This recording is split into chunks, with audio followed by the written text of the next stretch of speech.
Hi, welcome. In this video, I'm going to be performing a task-specific exercise with Tiny. Tiny's here for service dog training. She's already into phase 3. And so now the focus it shifts more onto doing task-specific things for her owner. One of those task-specific things is picking up objects from the floor. Okay, being able to pick up objects on command, hold the object, and then be able to give it to her owner. Now here, this is where using a motivator, okay, won't present a problem based on, again, focusing on the relationship side of things to a certain point where I'm fading in. And then once I'm faded into a certain level, a good level, in terms of how she perceives me, then using a motivator such as, say, treats or reward to help to incentivize or motivate a dog to do a certain thing you want, it's just fine, okay? So people, when they look at my videos, because again, what's popular based on the common approach to overcoming or trying to overcome behavioral issues is to approach training as a learning-based exercise and use treats and such to get dogs to respond and do the sit down, come and stay. But again, I talked through that as to why that can be a major problem for a lot of people based on dogs as social animals, based on just like if you do the same thing with an already selfish child. Do the same thing in a very superficial way, it can create the same disconnected result. And I encourage people to think about that. So it's all about the order of things. It's all about making sure that when you're in terms of relationship, okay, in terms of making sure that you're establishing right relationship, and so that you're creating focus, okay, through at an interaction-based level. Again, the system of training works that way in terms of approaching a relationship problem, understanding again the context of behavior itself, control. So once a dog gains a level of control, it starts to manifest itself in various ways, and then therefore you want to steer clear of using treats or using certain things to generate a response, and then assuming, because that's really what the core of learning is based on, this inherently a flawed assumption that things are lining up a certain way. And oftentimes what happens is the dog's still holding control. You can have a really good looking picture by when the dog's moving around, but that will throw everything off because what will happen, especially in terms of service dog training, this is why you'll have some service dogs that, you know, will perform at a certain level and can look kind of good, but then you go in the public or in certain, you know, more distracting areas, and the dog is not going to perform the way that you expect, okay, because they're still holding a level of control in the relationship.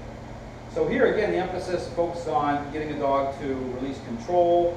Then once you've gotten to a certain level, then we can start to use a motivator to get a dog to perform certain tasks, and that's just fine, which we're going to do here in a moment. But again, it's important to talk through this so people understand, you know, what I'm doing, why I'm doing it a certain way.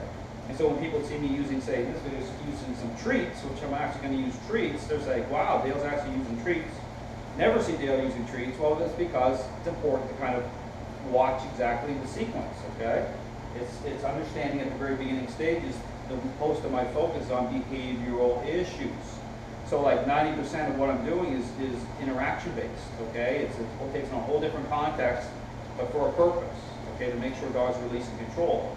But in terms of seeing me using motivators, okay, now you'll start to see it in terms of, say, service dog training, because we're at a certain point in the relationship where I'm getting a dog to do a certain thing because we're reaching towards a high standard, okay? It takes on different context now using a motivator. So here what I'm going to do is I have objects behind me on the chair, okay, that I'm going to be moving around here. I'm going to motivate Tiny to pick up the objects that I have here, and the objects take on different shapes, different forms. To cover off a certain, you know, certain objects that you want to get her used to doing. So you kind of start on the easy stuff first, and then you make it progressively more difficult. Okay, but again, it's all about success. You want the dog to be successful, so you want to make sure that you're doing certain things to help the dog to be successful. So I'm going to start moving around with her. I'm going to retrieve an object I left here on the desk. Okay. Put it over here at the top. So here I'm moving around towards the objects. Again, just getting set up, the opposite here. And I have some treats here for her. It's about the expectation of getting something in return for doing something else, which is fine at this point. Now, I'm going to switch collars. Now here I have both collars on here, the choke chain's called pressure collar. Again, it's about how you use it. But when I'm going to something where I want to motivate her a little bit more, you know, I don't want so much influence coming on to her. I want it to be kind of just leveled out, you know, motivate her. I'll move to the flat collar, okay? So I'm not putting, I want this so it doesn't matter as much here. Just when you're starting, you want to generate a little bit more motivation. So I'm not trying to get so rigid, okay? So here, the first object I'm going to put down is the glove. I put it down and give it the command to get it. This is more of an easy object. Get it, get it, get it. Girl, sit. Good girl. Have her do it again. Get it, get it. Good girl. Out. Good girl. Good girl. Good girl. Good girl. Good girl. Little tree here. Good girl. Now that's more of an easier object. Okay, the glove. Now I'm going to move on to some other objects here. Now it's a plastic pipe, piece of plastic pipe. Get it, get it, get it, sit, get it, get it, get it, get it, get it, sit. Good girl, good girl, good girl. Now notice she dropped it prematurely, so you know I made her re-engage. I want her to fully complete it, so to go up in more of a solid position. And I'm still kind of firming this up in terms of position. So ultimately you want the retrieval, go up into the sit, hold the object for a few seconds, give the owner time to retrieve it from her house, and saying the out command at the same time. Now we're going to keep going with here, some more objects, a little more difficulty. So here we got a screwdriver, okay? It's a metal, but the base of it is where she grab a hold of. But again, make it a little bit more difficult. Get it, get it, get it. Girl, sit. Get it, get it, get it. I have to encourage you a little bit. Get it, get it, get it, get it, get it, get it. Tap her. I don't want her lifting stuff. Get it. Good girl. Sit. Good girl, good girl, good girl, good girl. And you notice there she was kind of thrown off. She wanted to kind of sniff around a little bit. I just kind of nudged her a little bit to get her focus back. It's not hard nudging, but a little bit of, hey, you know, you need to focus on what I want. Then once she gets, so I can help shape it a little bit there to make it happen. Okay, to motivate her. Get it. Can you get her to do it again? Get it. She wants to sniff around a little bit. Get it. Get it. Get it. Good girl, sit. Do it again. Get it, get it, get it, get it, get it, get it. Good girl, sit. Out, good girl. Do it one more time. Sit. Come on, get it, come on, get it, get it. Good girl, sit. Good girl, good girl, good girl, good girl. Again, a little more difficulty there, but again, it's about success, so you want to help it along a little bit. That's the expectation, and to continue it. Now we're going to go to a phone, okay? This is a telephone. One I'm not using, of course, okay? And it's plastic. But again, going towards objects that could be dropped, okay? Same thing. I'm going to help her a little bit with this one. This is a little different object. Get it. Get it. Okay. Get it. Good girl. Sit. Good girl. Good girl. Good girl. Now I want to work on sometimes a more difficult object two or three times here. Get it. Come on. Get it. Get it. Get it. Good girl. Sit. Do it again. Come on. Get it. Get it. I want to firm this up a little bit. Get it. Get it. Get it. Good girl. Sit. Out. Good girl. Good girl. Good girl. So here, it's saving the treat, okay, for the better moment. Okay, it's about kind of how do you shape a response. I don't call it a behavior, it's a response. So the shape that you want to kind of hold off on a better moment, okay, and then give her the treat, right? So it's all about shaping. It's called shaping. That is a word, okay, I'll use to help to kind of, what you're doing is you're painting a picture basically.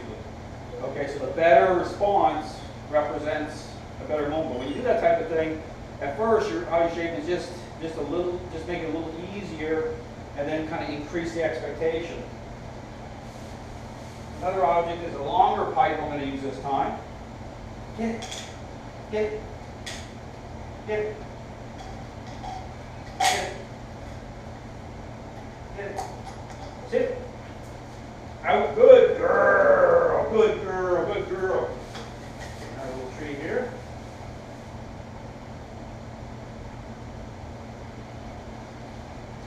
And I will switch back the collar.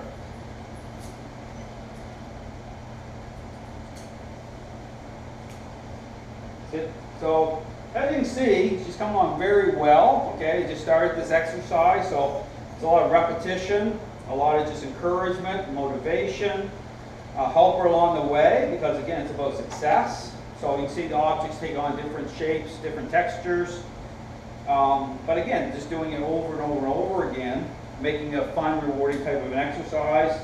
And then you start to firm things up too. So as you do it, you don't want to put too much influence onto a dog when you're first doing that type of thing. You want to make it as fun as possible, motivate, and then you start to firm up the position a little better, expectations increase, more difficult objects, say car keys, metal, but over and over again as you do it. But here, you don't want them again, you want to kind of get it in their mouth. You know she's wanting to kind of maybe, check them out a little bit and stuff, but you want to kind of encourage them that expectation is, take it, hold it, and then up. Okay, so but that's going to come along as, as her motivation increases, as she gets more comfortable doing it. But she's doing really well. This is part of it. This is the big focus. This is like one of those humps in the training process. Once you kind of get over that hump, which we are basically right now, it's just a matter of just a lot of repetition, just doing it over and over and over again. So she's doing really well. It's a fun type of exercise. In fact, this is the type of exercise that once she goes back for the 2 weeks with her owner, he can engage this, even though it's not fully completed yet.